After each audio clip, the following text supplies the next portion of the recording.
Good evening, everyone, and welcome to the showcase. Yes. My name is Yemisi Lagunju, aka the Igniter, and you're welcome to another episode of the showcase. Yes, this is our September edition of the showcase, and we have been on this showcase for the past 5 years. I'm so super excited because next month is going to actually mark 5 years of the showcase. Do you really believe that? It's amazing, a journey that you just start and you don't even know how far it's going to go. Wow. I'm super pumped up and excited to be here today. Yes, this is another episode of the showcase, and you are very much welcome to this episode. Our guest speaker for this month is ready and waiting at the backstage to be a blessing to every single one of us. So if you are already with me this evening, if you're in Nigeria and if it's morning, wherever it is all over the world, please go ahead and put your comment in the comment section, even as we are about to take off. Yes. Or peradventure, this is the first time of you joining the showcase. Please go ahead and put it in the comment section. First timer, so that we know that this is your very first time of being on the showcase. I'm super pumped up and super ready. I know it's going to be another powerful, impactful, transformative, explosive. Can you just even help me with these synonyms? Whatever synonym you think fits what you know the showcase to be, please go ahead and put it in the comment section. Yes, the showcase is that place that you are going to get fired up, ignited, transformed, encouraged, geared up, charged up, whatever description you want to give it. This is the place, the showcase. But before we go into what we have for today, just perchance this is your first time of joining the showcase, or maybe perchance you are watching the replay. You may have missed the live broadcast, but guess what? You are at the right place and at the right time. Yes, because the showcase is that platform that puts the spotlights on individuals that have discovered their life purpose, people that have discovered what they were created for and have found expression for it. Yes, that is what we do on the showcase. We talk about everything about living life purposefully and living it by design. Yes, living life by design, not by chance, not by happenstance, if I could put it that way. We live life with intentionality. We live life on purpose. We live life with a sense of direction. Yes, that is what we do on the showcase. And we talk about living a successful life, because you can't talk about true success without actually finding your place, finding your purpose, finding what makes you different from every other person. And that is where true success truly begins. And that is what we spotlight on the showcase. So once again, you are welcome to this episode of the showcase, whether you're joining us live or whether you are watching a replay, you are welcome once again. Once again, go ahead and put something in the comment section. It always encouraging to know that somebody is following and somebody is, connected with us. So we are going to, in the next 1 to 2 minutes, I am going to reel out the comments and the profile of our guest speaker. And I promise you, you will indeed be, how will I put it? You'll be endeared. You'll be like, oh my, yes, because he is, like put him as, what's the word I would use? I don't want to use a veteran. He's somebody that, yes, he has had years of experience, not just 1 or 2 decades, years of experience. And he has been such a wonderful blessing, not to just me, but even to so many people. Yes, I know you have been saying his name. Okay, so we've been talking about him, Dr. Remi Akano. Yes, I call him AKA Daddy. Yes, because he is my daddy, Yes. Okay, so I'm going to go ahead and reel out our profile for our speaker today. And I will soon be having him join us even on the live stream as we go into what we have for today. I hope we're ready and I hope we are good to go. All right, so I'm going to just go ahead and read out what we have for our profile today. So to meet our guest is not just a doctor, but he is a pastor. Pastor Remi Akano has over 20 years of dedicated involvement in men's ministry. Yes, that's why I actually said, men, you don't want to miss this episode. Yes, yes. His journey began as a men's coordinator in his local assembly before rising to serve as the national coordinator of Christian Men's Network, CMN Nigeria. By training and practice, he is a journalist. By experience and exposure, a marketing communicator, and by calling, a pastor. He carries a clear mandate to men's ministries and lives in pursuit of Christ-like manhood. Today, Pastor Remi serves as the Chief Vision Steward of Kingdom Men Global Network, aka K-Men, an independent, non-denominational men's ministry committed to rising and disciplining Christ-like men across denominational and cultural divides. Under his leadership, K-Men has taken root in major Nigerian cities, including Lagos, Port Harcourt, Ibadan, Calabar, as well as in Mano River region of West Africa, specifically Sierra Leone and Liberia. Through K-Men, Pastor Remi is driving a global vision to inspire, equip, and connect men to embrace authentic Christ-like manhood that transforms families, churches, and the nations. Oh, my. Please help me. I don't even know if it's possible to give those emojis, those clap emojis. Let us put it in the comment section as we welcome to the stage none other than Pastor Dr. Remi Akano. Good evening, sir. I don't believe that's me. Yes, it is. Daddy, it is you. You have been such a blessing, not just to me, sincerely. In fact, the story, let me just chip this in. There's a story that Daddy and I kind of understand. There was a season of my life, something happened. And I have never seen him and some other men committed and dedicated to help their fellow man. They were there with me morning to night for 3 days. Oh my God. Daddy, in fact, it is you. In fact, the profile is just, how do I put it? It's just a humble version of the real you. So thank you so much for being on the showcase today. I'm super excited. You're welcome, sir. Thank you.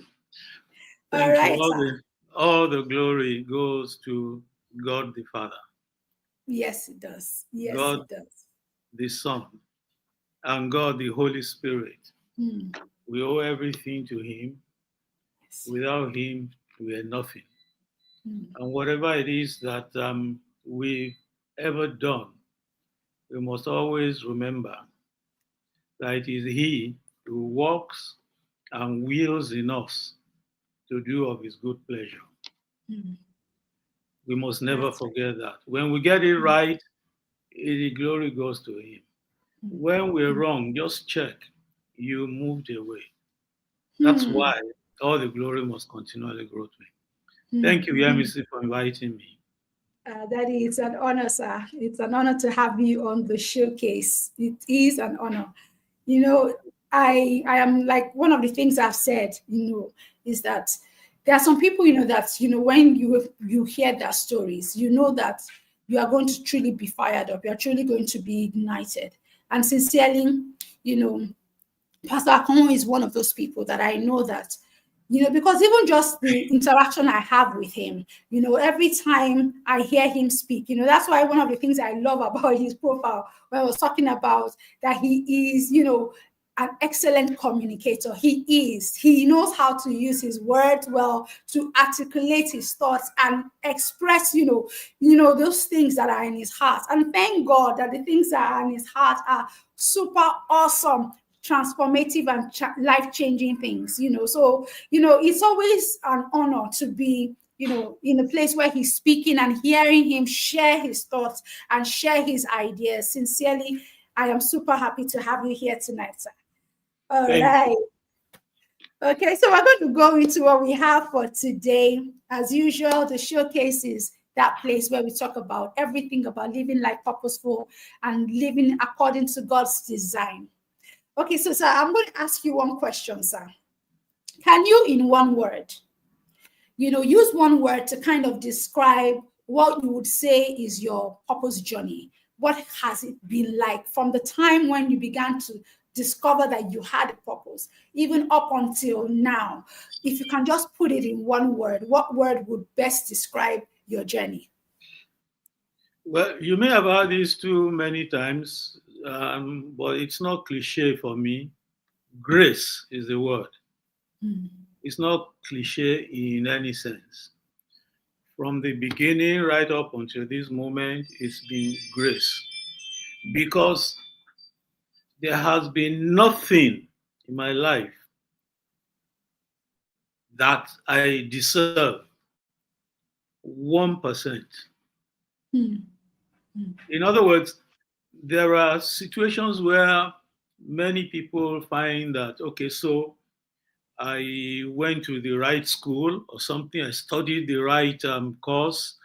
That is why I'm where I am. I mean, that has contributed to where I am. And you can measure it and talk about maybe that's 30% of the journey. For me, it's just been grace. Wow. Grace, one of the things that, for those of us that were privileged to catch the last episode, the theme for last month was unstoppable grace. There's just something about grace where you know that it's not about you, it goes beyond you. It is because of, the presence of God. It is a God factor first, not even the things that you have achieved, not the things that you have been able to, the accolades and the things that you've been able to bring to yourself, but it's really because you are just, yielded to God, and God has just done what he would do through you. Okay, sir. So you said grace. Grace is that word that sums everything up about your life. I would like to ask, sir, would you say you had always lived your life, even as a young person, as a young child, you had always lived in the consciousness of purpose that, oh, I know I have purpose, so you've always been working in purpose. Would you say that you have always lived in the sense of having a purpose, or was it something that along the line you discovered? Okay, let's put it this way.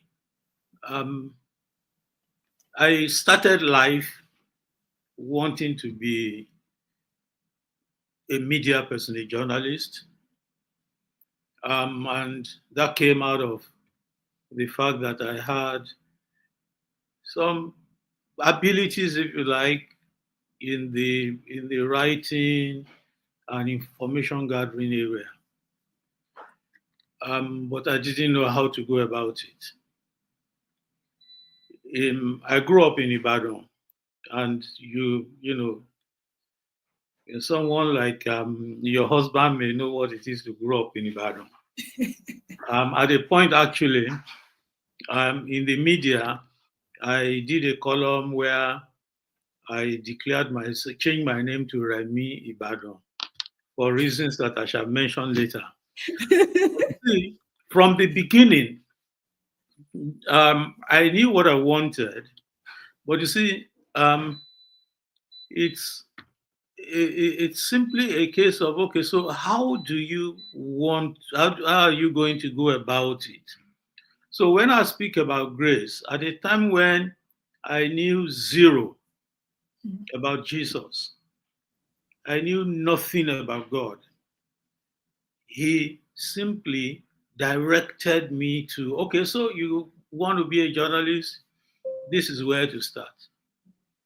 I started with simply wanting to, I got the opportunity of speaking, doing some youth program on television.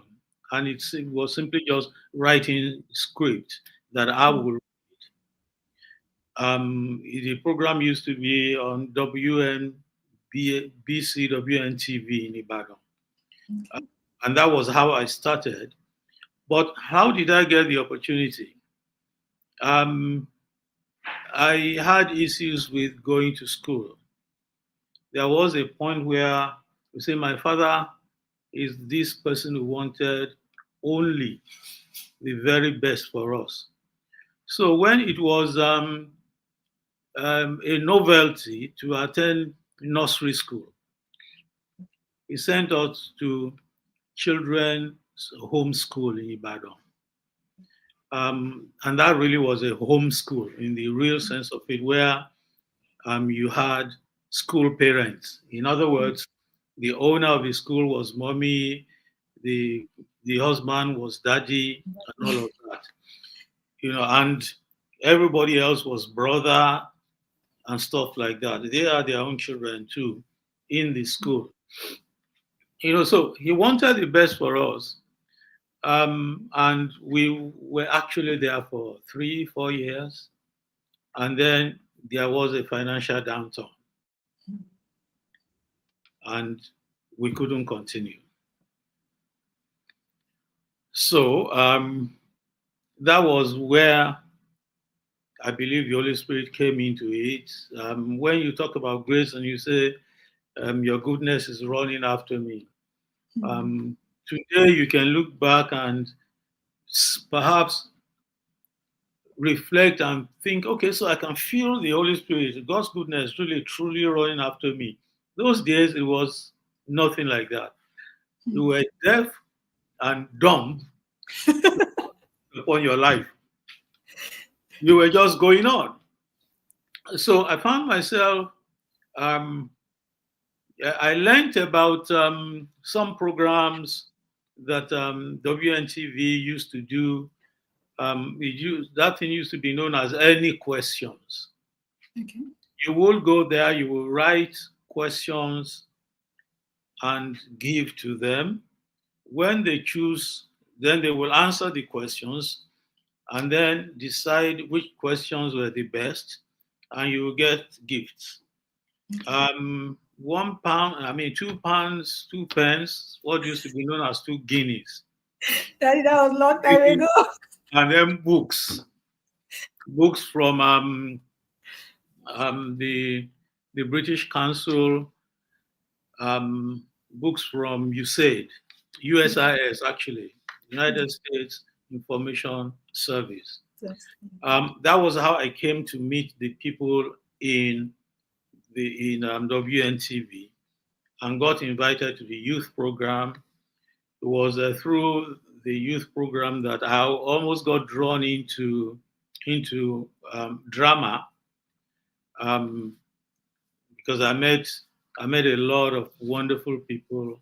Got to interview for that program. Got to interview people like Femi, Oshofison, and many others like that. The one that we used to call Uncle D, Dapo Adelugba, and so on. Okay, so basically, so that was how I got to. It was through Any Questions that I got into WNTV, and it was from that I began to do some freelancing stuff for radio and television, which subsequently formed a major part of my CV to get into full-time work in the media, long before training came. Wow. But it's amazing to see how you transitioned, one opportunity led to another opportunity. Okay, so now you're in the media space, okay? And at that point, would you say that you had discovered your purpose? Okay, but let me even ask this question before we even go into that. So how would you describe, what would you say your purpose is, so that we know when you're telling us the story, when you get to that point, we know that yes, he's now talking about it. What would you describe your purpose in life as? Okay, let me tell you a little story about it, because I thought I had found my purpose at a point, which was to be one of the best journalists in the world. Mm. That I thought was my purpose. And I had a bit of breakthrough, because when I finally got a full time job, it had to be in the Daily Times, no less. The Daily Times was the biggest, was the number one, the biggest, the largest, and all of that newspaper conglomerate in Nigeria. I mean, WNTV used to be in the lead. They were the first, and so um, and I became the the editor of one of Nigeria's biggest newspaper. I mean, magazines at the time, the Spare magazine. Wow. Um, and you will think that yes, I found purpose. When I left, I went into publishing with a couple of friends. We did the Nigerian Banking Annual, the Nigerian Insurance Annual. We had a magazine, Money Week, Money World, and so on and so forth. So I thought I had found purpose. But something happened that changed all of that. Um, I found myself in all of this. If Jesus was there, he was in the back seat. Mm. Was in the back seat. Those were the times when you were you were the intellectual who wanted every question answered before you could say yes to God. Um, and I recall that when I met people who want to speak to me about Jesus and they pick up the Bible, I recall that my attitude used to be, wait a minute, you want to speak to me from a book that I do not believe in. So how are you going to win? So it used to, that's who I was until, well, she's not around, until I met my wife. Wow. Before all of that, I had a Christian upbringing. Incidentally, not too, a few years back, we went back to that church where my uncle used to take me, because we were a large family. We had a Christian wing and a Muslim wing. The Christian wing, was the one that was active in terms of carrying the children along. Once that uncle is around, we had to go to church. And when I said I went back to the root as it were recently, when I mentioned the name of the church, you will understand through who and why. St. David's Church, Kudet, in Ibadan. Yeah. So, I'm sure you get it now. I get it very well. I'm connected. You are connected. You see, you are part of the story. All right. So basically, I really was that kind of person. I lost touch with all of that. It was a family thing, kind of. Once I left home, that wasn't in the picture anymore. Um, before I met my wife, I had been invited to church now and again. I even went with a prospect, a female prospect, to the Catholic Church, stuff like that. So, but when I met my wife, the first thing that happened was that um, She belonged to a Baptist church, Yaba Baptist Church, which was eventually where we got married. Okay. Um, the One of the attractions there was the music, and so I stayed.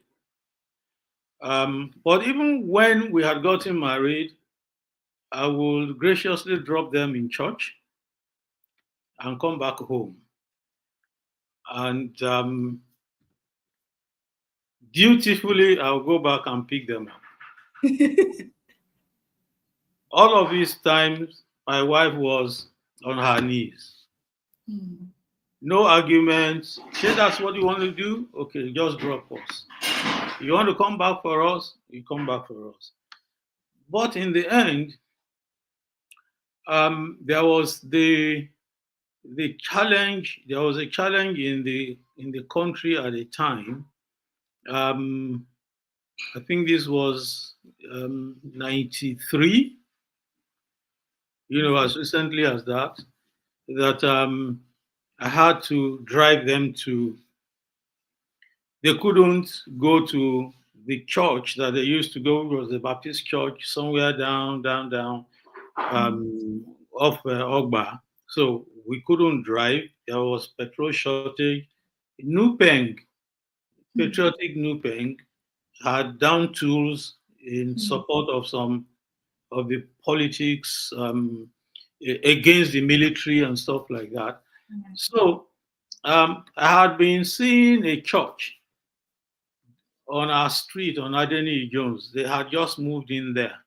So Mm. that particular day, since we couldn't drive, I said, okay, you probably need to go to that church and then I'll go with you. So I went to Christ Chapel International Churches at 92 Adeni Jones. Just. That was how I met some of the people in my life today. But Mm. to go back to the purpose story, um, when I got home on my first visit to that church, before that, I had attended a few churches, by the way, as a visitor, as whatever. And, but on this particular day, I got back, and in the night of that Sunday into Monday, I felt that I heard distinctly that a voice was telling me that everything I have taught you, now go and use it in the church. Mm. I was startled. So that was the beginning of the purpose. Wow. Mm. Mm. All I had been I've been, um, in fact, for journalism, I thought that if nothing else, I will grow in publishing. We had, in the meantime, also built, we were on our way to building what you might call what was looking like a media conglomerate because we had then gone into, apart from publishing and journalism, we are then gone into advertising and public relations. So I was having the time of my life because we had this thing. We were the first to publish an annual in Nigeria, Mm. Nigeria Banking Annual, and we were the first to start something that was, that nobody was doing at the time, awards. We did the Nigeria um, Banking Annual Banker of the Year award. We did it for several years. It was, you know, and what happened was that every time we did it, we had corporate Nigeria listening. They will be there. From the governor of central bank to minister of finance and all of that, we we will have something like the top 100 financial directors and all of that in one room. That Mm. enabled us to start the public relations business, start advertising, and all of that. So, but that morning, early morning, that working, everything I have taught you, now. Go and use it in the church. That was the beginning. Wow. As they say, Wow. as the cliche will go, well, the rest is history. Wow, that's amazing. Because listening to your story and hearing how you have climbed the, let's say, the success ladder, and the ladder looks like it's in the right place. There's a saying that a lot of people, they kind of climb the ladder of success only to find out that the ladder had been leaning against the wrong wall. So it was somewhat like that. You have climbed the ladder. Life is good. I'm in the right place. And now you're hearing everything you've heard, learned, everything you've gotten over the years. It's time to use it in the church. So now I'm going to ask you, sir. So how did you now find from there? How did you now find how to use that in the church? Were you maybe like I don't know then. I doubt it there was the social media department like now, but probably there was a media team. Okay, so did you join the media team or something? How did that go? Ironically, um, my understanding of it at the moment was exactly the way you just you described it. It was as if what God was saying to me was, go and run the media department of the church. Mm. Um, it didn't start like that. The way it started was that a few years into my my presence, my attendance in church, my participation in church, um, it was time to revive the what used to be known as Champions for Christ. What was Champions for Christ at the time? It was time to revive it in the Ikeja Center, the Rehabaya Center, and this is where I say grace. It's got all of these, many of these things have very little to do with me. In fact, sometimes zero to do with me. Um, Mm. After service one day, we decided men should meet. And because it was a kind of resuscitation, they needed to appoint a new executive. Mm. In appointing the elect the new executive, because we were really going expected to vote. And then then we had these nominations. I was nominated. Three others were nominated. Of the four of us, I was certainly the least known, and if only they knew, the least qualified. Mm. But the pastor decided, okay, the four of you go to that corner and go and pick one of you.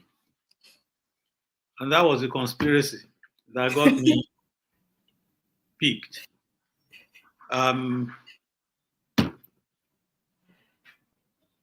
So it was an interesting thing because for me, I knew very little about men's ministry. All that I knew was all that I've learned in the place from listening to Ed Cole, because we had something that used to be known as Christian Men's Video Network. So we will listen to his messages and so on, and then we'll go. So I knew I was like that blank, check that somebody could write on, and I think that perhaps was what God wanted. One of the people who picked me from amongst us is still in church. Dick Inshoroye. It was one of the people. I can't tell whether he was the one who planned the coup. Because he's perhaps the only one who knew anything about me amongst the In fact, Mm. the one I consider the best qualified person um, is still around these days, but okay, he's no longer in our church. So that was how it started. I started with that. I came into, the ministry to men through Champions for Christ, and that was where it turns out that everything that I had learned, including the things that I had gone through, the um, the lack of spiritual leadership in my home, Mm. all of that played into what I was supposed to go and do. Now you Mm. know that you didn't have spiritual leadership at home. You may have been a good father in the secular sense. You may have been a good father providing whatever, you know, but you were not providing spiritual leadership. Mm. That's among the things that I learned Mm. Mm. in the meantime. Of course, I subsequently went into the media space um, in the church. Um, that started that started with the way we handled the first program under my leadership. Mm. It became clear that, okay, there is something about the media experience of this man that has helped this program. I remember clearly that the first program we had was the making of champions, you know, and so, so basically that's what it is. The real purpose that I found was in the men's ministry, Mm.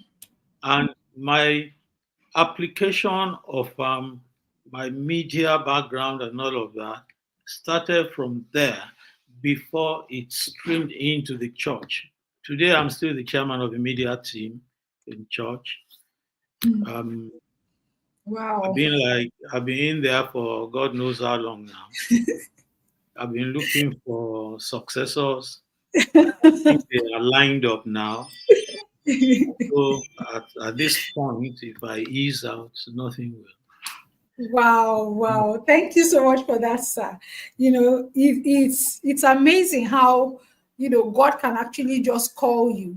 And I like the way you said it, that you felt like a blank check, that there was nothing, you had nothing as far as you were concerned that you could give other than what God was pouring out into you. So I'm going to ask you this, sir. Okay, now so we've understood now how, you, after God had called you, that okay, it's time to use your gifts, your learnings and everything in the media space, and now to begin to use it in the church. And that led you to, the men's ministry. Okay.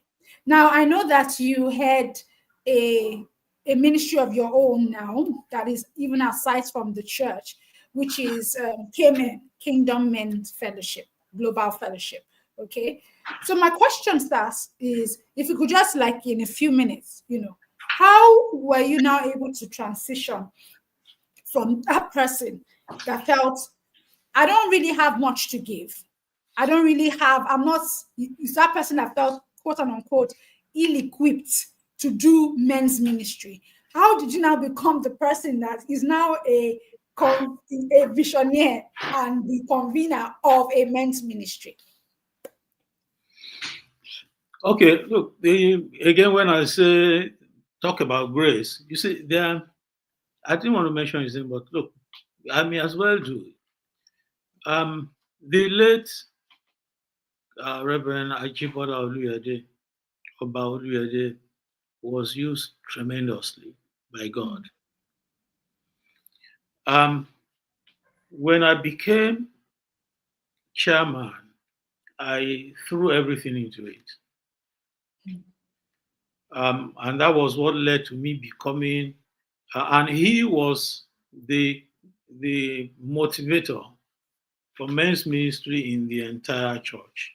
I say motivator not because, because he was um, one of the very few who had worked closely with the senior pastor, Dr. Joda, um, on men's ministry.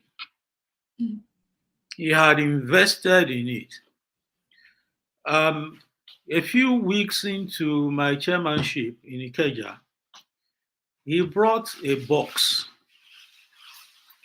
um, a trunk box Mm.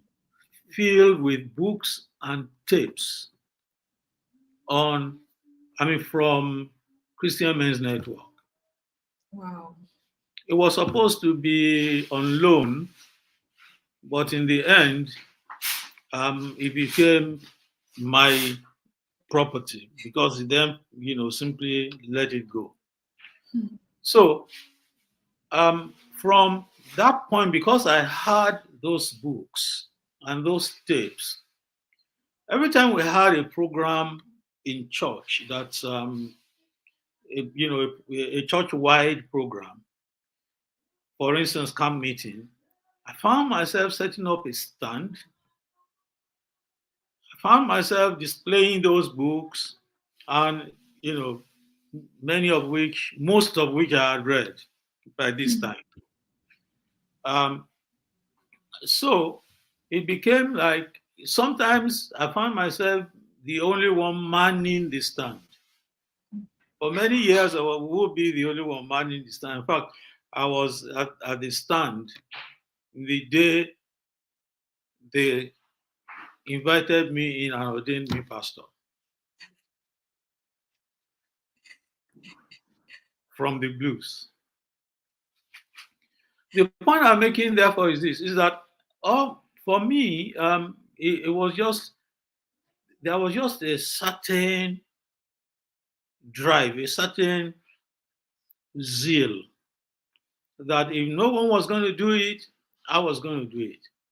Wow. But as it turned out, everything that I was doing, there were people that used to be my children. Then some of my brothers began to join, and all of that, and that was how we sustained the Ikeja. And the Mm. Ikeja team became if you like, the nucleus of Mm. the church's ministry to men. Yeah. Um, it still is today. I hope there's nobody out there who would like to contest that, but it still is today. Um, so it was in the process of running that we then had some internal challenges. There are things you can't talk about this, because of the people involved. We had internal challenges, and because of those challenges, there was a point where it was as if we were being told, okay, let me explain that one little, fill a gap there. In moving from CFC, Champions for Christ, to Christian Men's Network at that time, um, we became a non-church. That is to say, not a. We became a kind of ecumenical ministry Okay. because we were, as CMN, we've been able to attract people from some other churches. That created its problem in the sense that some of our leaders in some of the centers were beginning to disconnect with their pastors. Mm. So that, in fact, was, one of the major challenges.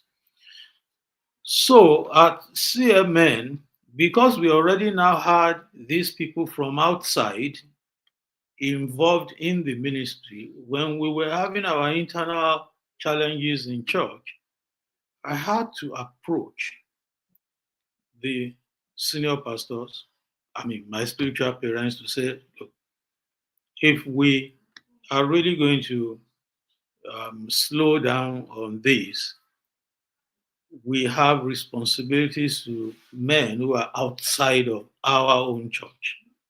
Mm. And so I requested that I be allowed to continue, which was what subsequently led to the birth of Kingdom Men Global Network. Wow. Wow.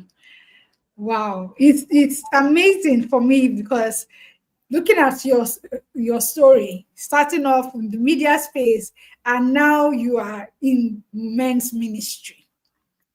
Okay, so can I ask you this, sir?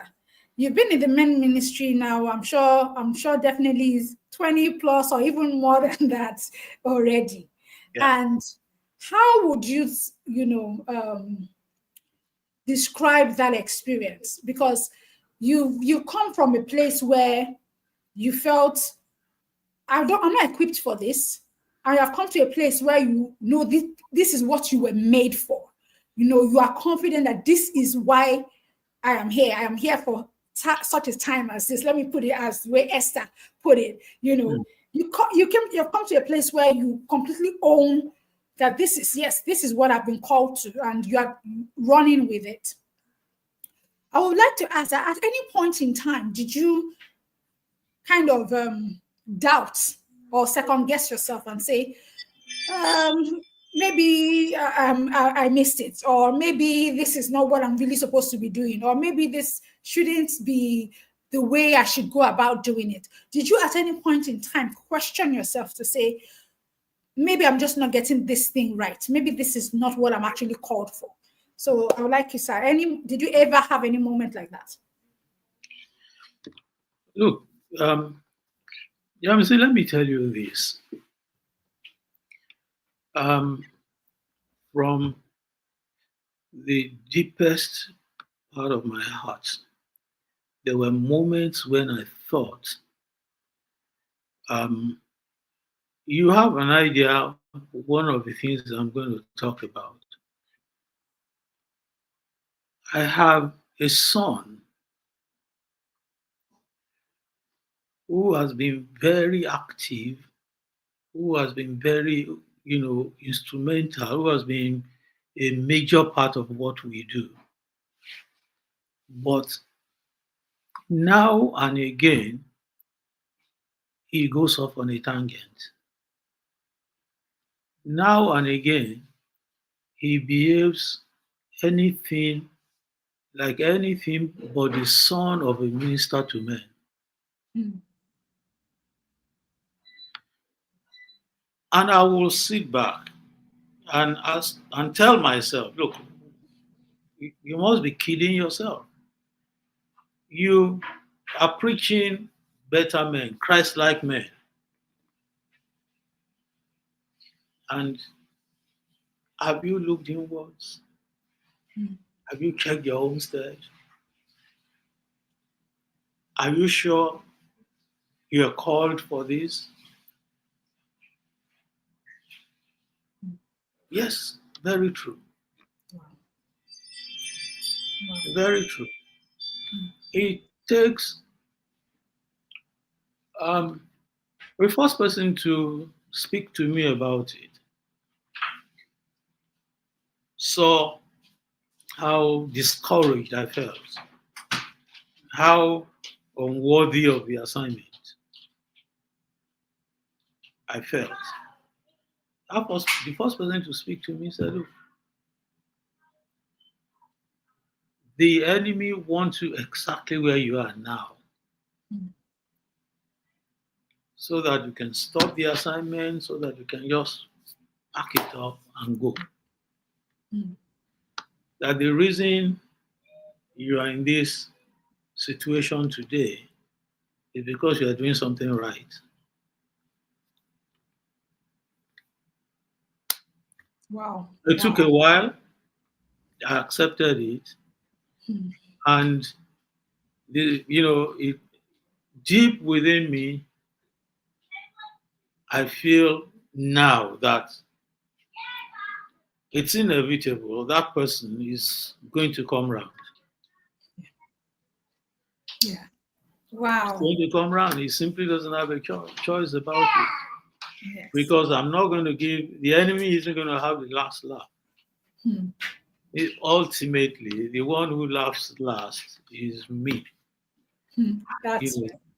and that's the Yeah. situation. I don't know if that answers your question. Yes, it has actually, because at times I've spoken with people that they go through seasons of life, and it's just not kind of adding up. Like, this, what I'm seeing is not adding up to what I'm hearing, and it brings about that question. So that you've actually encouraged us. That it's not only us, or even because even me, there are times I'm like, well, this thing, am I sure I'm on the right path? You know. Okay, but I would like to ask this. Okay, that, because I've spoken with a few, especially the men. I've spoken with a few men when it comes to the issue of working in their purpose. Find some of them have actually been able to say, I know this is what I'm called to do, but they're like, yeah, me see, look, I have to, at the end of the day, I mean, bills are going to be paid. You women, you can still rest up on your husband, but I'm the head of the home. I'm the breadwinner. Okay. I would like to ask you, sir, what advice would you give to such men that are in that place? Or more like, how have you been able to balance it such that, because at the end of the day, you're doing ministry. Ministry is not necessarily, is not a profit making venture. So at the end of the day, you still have bills that are going to be paid. I like the way you said grace, grace, grace. But has grace covered everything? Or what would you say to such men? Because I've actually had two men that I've had that talk with, and they're like, I'm 100% I agree with you on this purpose thing, but it ain't gonna pay the bills. So what do I do? Okay, this is not going to be popular, but see, the first mistake that we make is to think that the bill is ours. And once you start from that position, um, and that's the place the enemy wants us. And it's one of the major problems we men have. Damn right I'm somebody. Damn right I'm the one responsible here. And yes, you are. But if you are in purpose, those other assignments that God has given you will be taken care of. Um, it really sounds, for many people, it sounds um, academic or theoretical or whatever. But you see, for as long as the bill is Papa God's, it's going to get paid. So, um, in some situations, it's the same God who will give you some other assignments that will pay the bill if you're listening to Him. It's the same God who has given you the purpose, who would surround you with people who will help with the bill. You see, I say to men, when anyone asks you the question, what do you do for a living? I say to them, you don't do anything for a living. Because if God, because I say to the men that the work that you're doing, the career that you're pursuing, they are simply God's assignment for you in His conglomerate. He is the one you are serving there. Just like He didn't ask Adam to take care of the environment in the garden so that he can eat. The same way, He will take care of you. You just do your work and leave Him to do His work. Wow. God is very, very clear about those things. And sometimes the help you need is closer to home. Again, when I speak about grace, I'm in a ministry where my wife is involved, although it's a ministry to men. My children are involved. Um, in those moments when you want to get weighed down by, okay, so how do we do this? Support is coming, counsel is coming. So and all of that. When I speak this thing about grace, people think it's some cliche, but that's been my own experience. When I need something, whether it's counsel, whether it's provision, whatever it is, I do not necessarily get those things from people who owe me anything. If there's anybody out there who owes me anything, they're usually not the people that God uses. I get my help from people unto whom I'm undeserving. Our ministry went international the first year, Kingdom Men. Went international the very first year. Wow.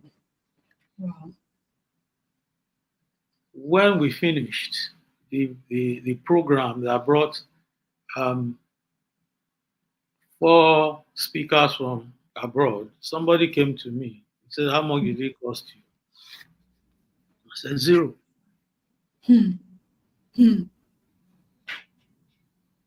It didn't cost us anything. Those people came from America. They paid their bills. Wow. To and fro. Paid their, it accommodation took and a bit everything. of struggle for them to let us pay for their meals. Wow. Wow. So many times, and in this ministry, I'm sure Lagzi will have told you a bit, or if he hasn't, he should. Because you see, we've had situations where we're about to go into a program. On the morning of a program, we are 70%, 80% in the red.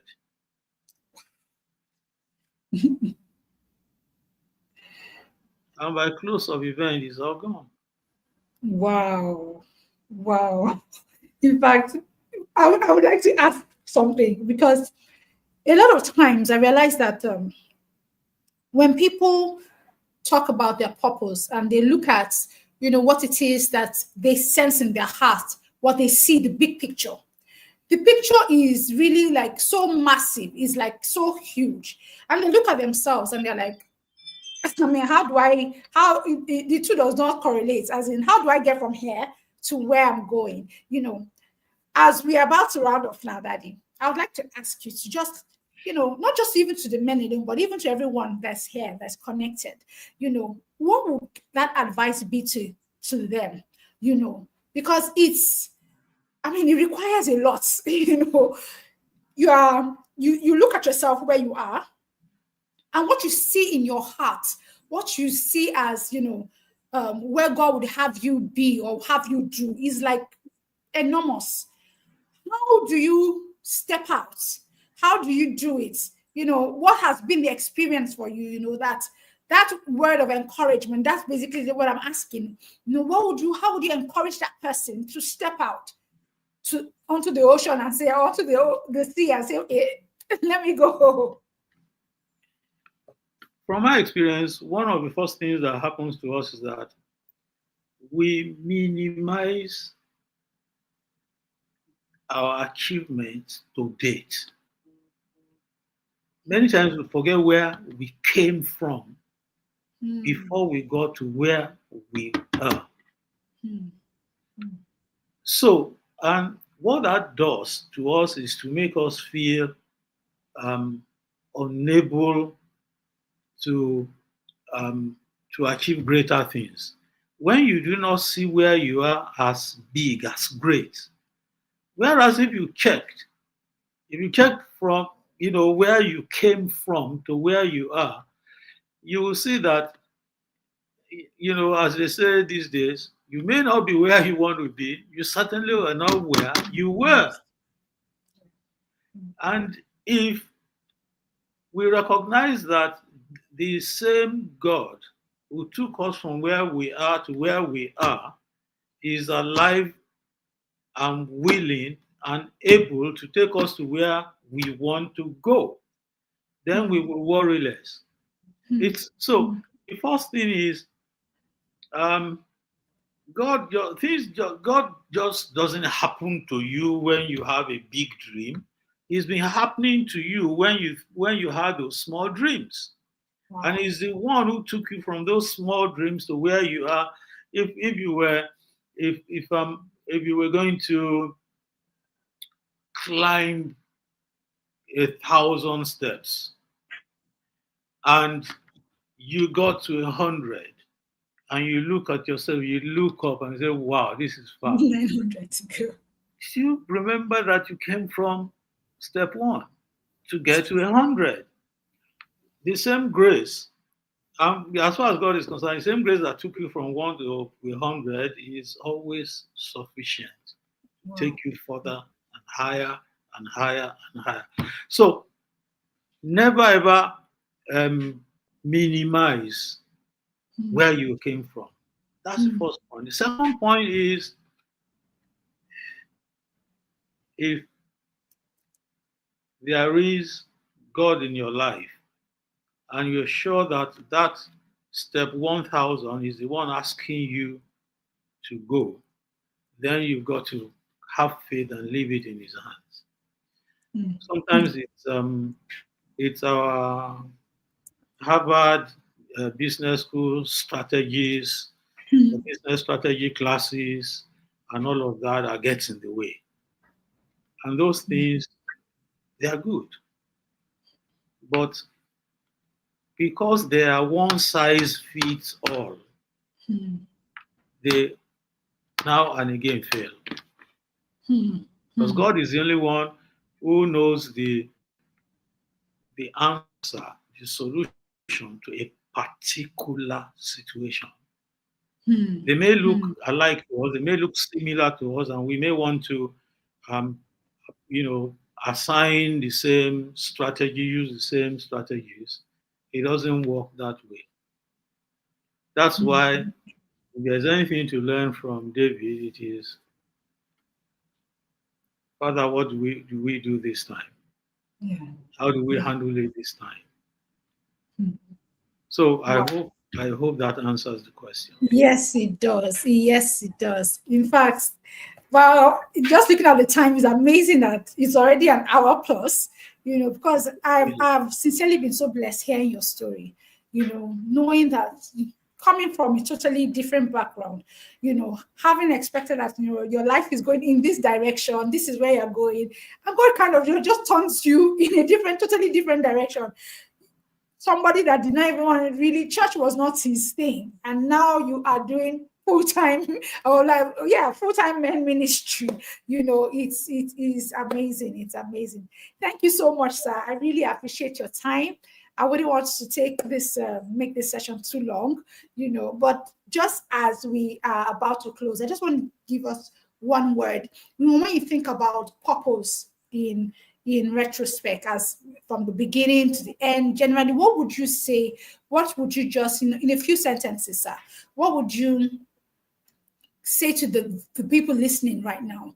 How would you encourage them as regards, their purpose and, what's in your heart to just share with them as we close, sir? Okay, so basically, what I want to say, and this is something that we men um, have to understand. It doesn't matter what is happening around us. What is happening in us is far, far, far more important.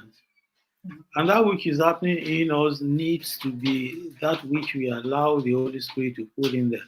And one of the things that um, I find about purpose is that purpose is other centered. Mm. if it is not other-centered, if it is not intended to solve a problem for the next man, if our purpose is to become that billionaire, if our purpose, some of the most successful people in the world have been people who we say find a niche, feel it. Okay? So the reality is, if the problem, if the purpose is not contribute, you see, I say that when somebody wakes up in the morning and prays to God for the answer to certain problems, God will try to use the Holy Spirit, but in many situations, He will also use people. When what you're doing consistently become God's answer to somebody's prayer, that's when you are fulfilling purpose. Wow. So we must constantly check what we call purpose. Once it is solving some other people's problem or a group of persons' problems, when it is providing solution to problems that people have taken to God, then we are in purpose.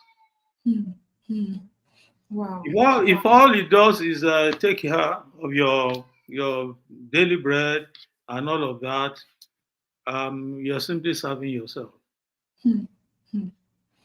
That is so profound, sir. That is so profound. Thank you so much for that. It's like one of the things that I share from time to time when I talk about purpose. I say there are 4 P's of purpose. There's passion, potential, profit, and people. People is so important because when you say you have, truly found purpose and you're living it, you have to be affecting the lives of others. It cannot just be about you. It can't be just about your daily needs and you meeting your needs. Thank you so much, sir. I really, really, Yeah, really. let Yes, me sir. just say this in passing. I would, you know, I will simply remove, those your 4 P's. That last one, I will remove it. You know why? You see, once it is about people, people are very precious to God. Very, very precious to God. And if what we're doing, even that, if that is where it stops, it's done. It's perfect. God is happy, is fulfilled that my son, my daughter is doing what I've called him or her to do. People, People. people, people. But Because I love the okay, sir. made in the image of God and likeness of God. And, so anyway, let me not drag this. Thank you very much, MC. Thank you so much, sir. Like you said, it is not about until you begin to solve somebody's problem. You are when you become the answer to that prayer that somebody else is praying to God about. That is when you truly have found your place of purpose. Thank you so much, sir. Please, my audience, can we show some love to Daddy Akano? Please just go ahead, put it in the comment section. Put the fire emoji, put your applause, drop the flowers. Let us show him some love tonight. He has been such an awesome blessing to every one of us. Thank you so much, sir. I really, truly appreciate everything Thank that you you. have shared, your story, how you shared yourself with us and everything. I know that without a shadow of a doubt that somebody has gotten something somewhere. Somebody has gotten, some form of encouragement that they need for the level where they are to bring them to the next level. And I'll say big thank you. And I know that we will continue to hear more about you and Kingdom Men, even as God continues to take you from one realm of glory to another. Thank you so much, sir, and a big God bless you, Thank sir. you. Thank you. All Thank right, you. sir, to everyone, thank you, thank you, thank you. All right, we're going to have to wrap up on tonight's episode. It has been an insightful one for every one of us. I have no doubt about that because hearing his story, it's amazing how God, you think this is where you are heading, and you be amazed to see how God, just turns you around and says, this is the right direction. So may we find ourselves, on the right path. May we find ourselves, doing the right thing. May we not end up finding ourselves that we climb the success ladder and only to get to the top and realize that we were leaning against the wrong wall. May purpose find us in the right place. May purpose direct us aright. And may purpose continue to strengthen you. And as you continue to walk in purpose, continue to live life purposefully, impacting your life, impacting your world, impacting the people around you. And guess what? You continue to see God's grace made available to you on every single side. Thank you to everyone. This has been a wonderful session. Our time is fast spent. So till we see again next month for another beautiful, wonderful, and glorious episode of the Showcase. It's me, MC, saying to you, keep living life purposeful by design. Till we see again next month, God bless you and remain blessed.